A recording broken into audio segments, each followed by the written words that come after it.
You're watching Capital Connection from the Illinois State Capitol. Welcome back. Illinois Comptroller Susana Mendoza joins us now from her offices in Chicago, her home office there, after Governor Pritzker's State of the State address. It's good to have you with us.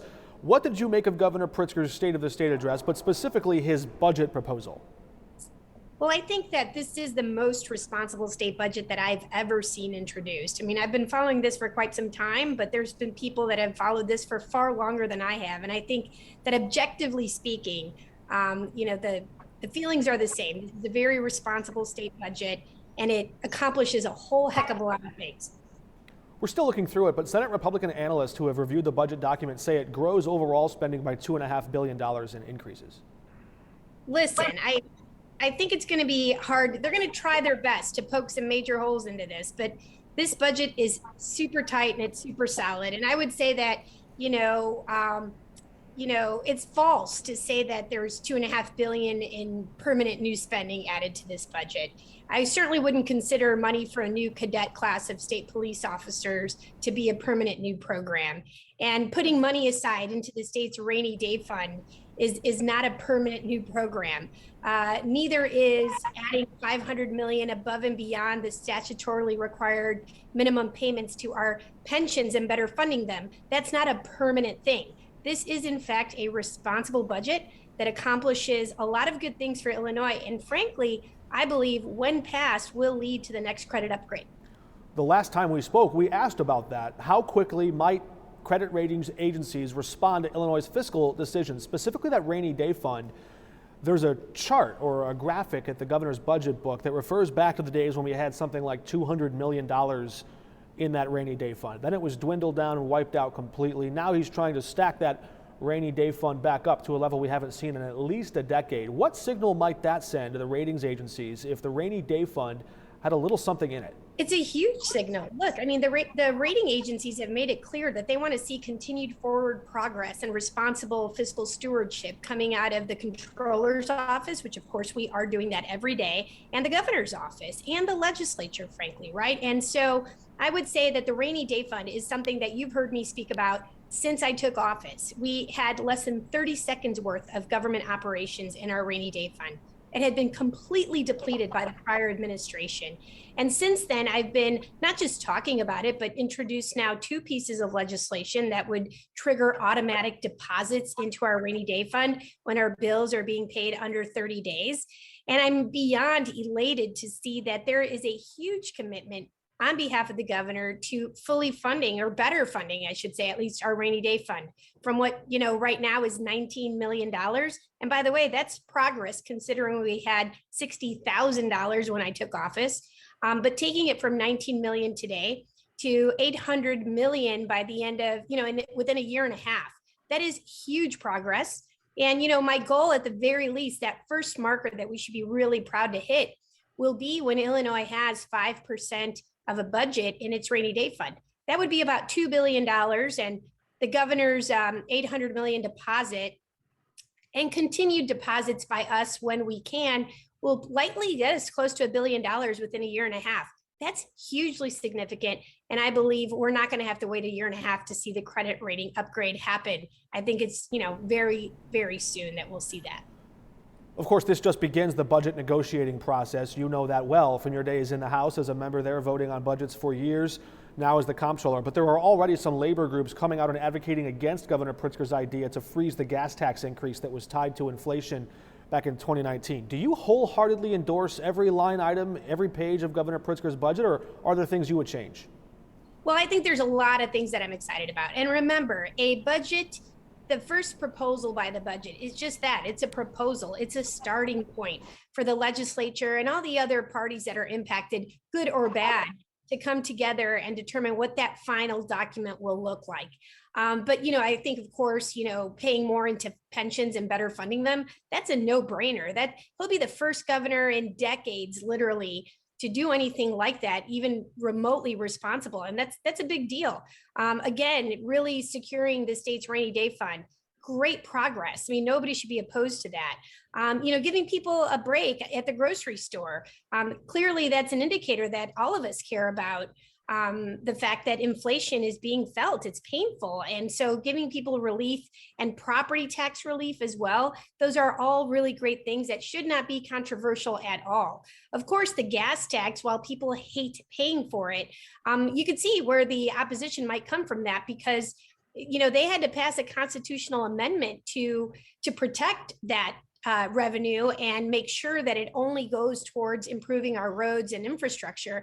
And at a time where we still need to invest a lot in that, there's going to be some opposition to that. But hopefully there's a workaround that would still allow us to protect the gas tax and at the same time give people relief of somehow. This is what the negotiation process is all about. But for the most part, I can't tell you I endorse every single line of this.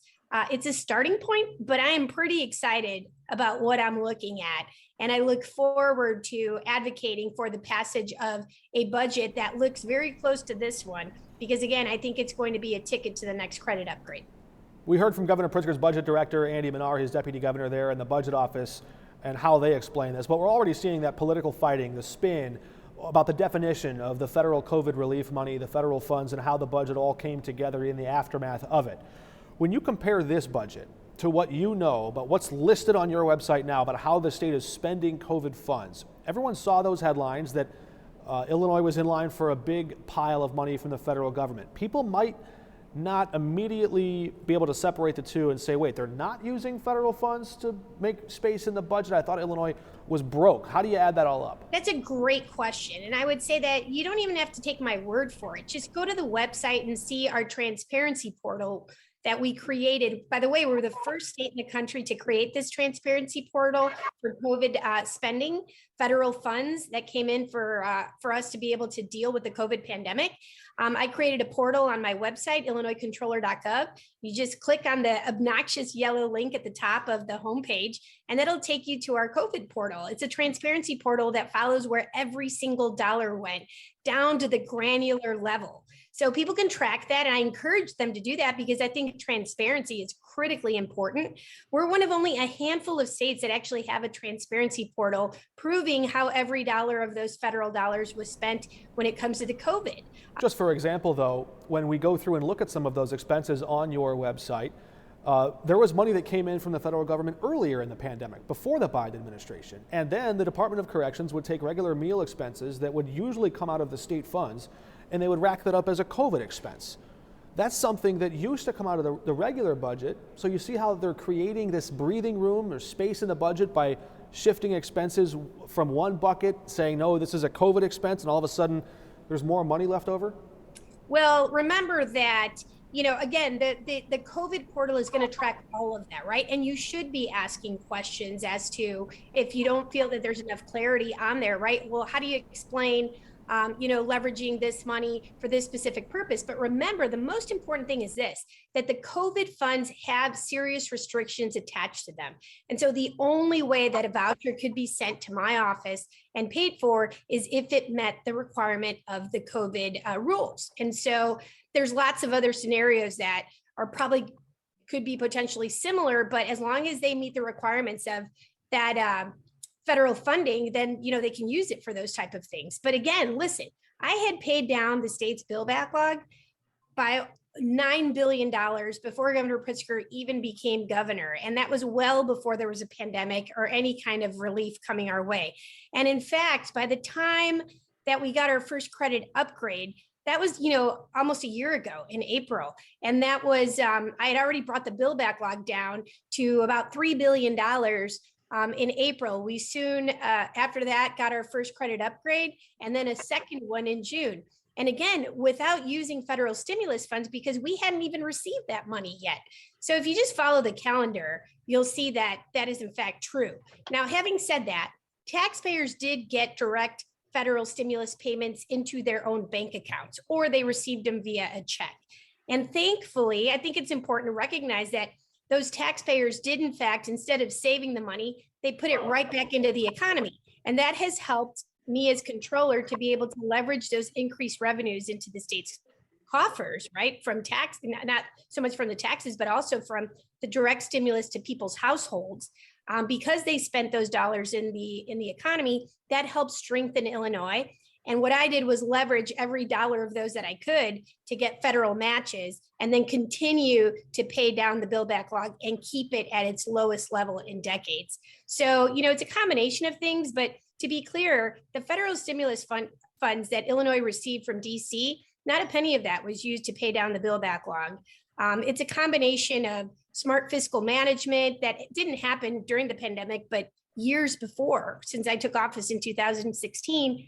And specifically when I passed the bond, when I championed the bond deal that allowed me to take $6 billion and instead of paying 12% interest on that, pay 3.5% and leverage $6 billion worth of state money for a federal match of 50 cents on the dollar back then, turning 6 into 9 billion and taking that off of the bill backlog. So again, a lot of work over years have brought us to where we are today. And most importantly, smart, fiscal acumen and discipline.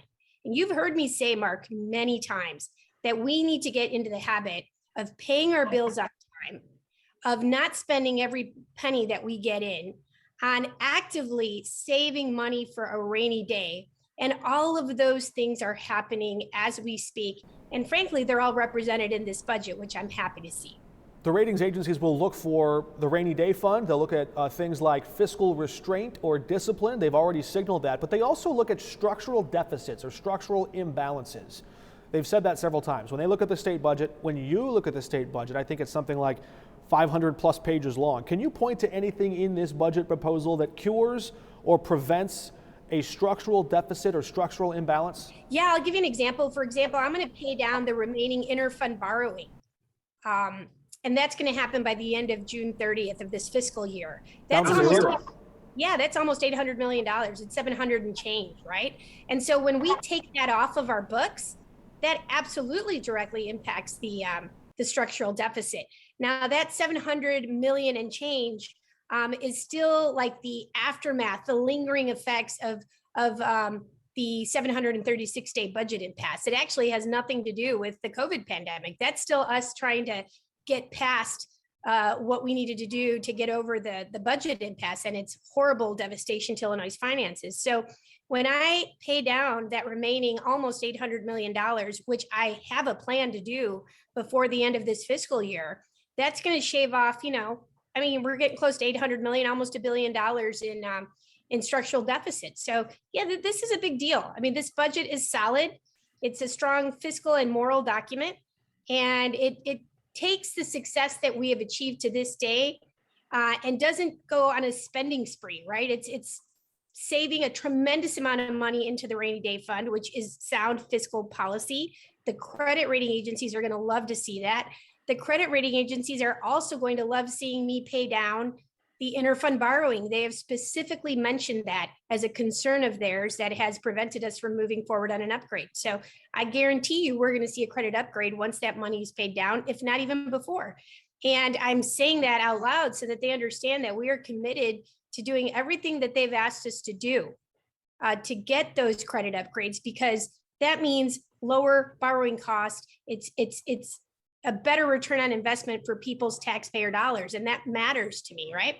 So that's where we're at. And I think that there's a lot of things, including what I just mentioned, that will have an impact on keeping our structural deficit from growing and will help us be able to do these investments in the future, like, saving almost $2 billion right off the bat in future pension costs because we're spending above and beyond the statutorily required minimum payments. This is something I've been advocating for a long time, Mark, and I'm glad to see the governor actually put the money in the budget. Comptroller Susana Mendoza responding to Governor Pritzker's budget proposal. We'll see how much of it becomes law. Comptroller, thanks for joining us. Yeah, you got it. Anytime. I'm always happy to answer your questions about the money. We're back in just a moment.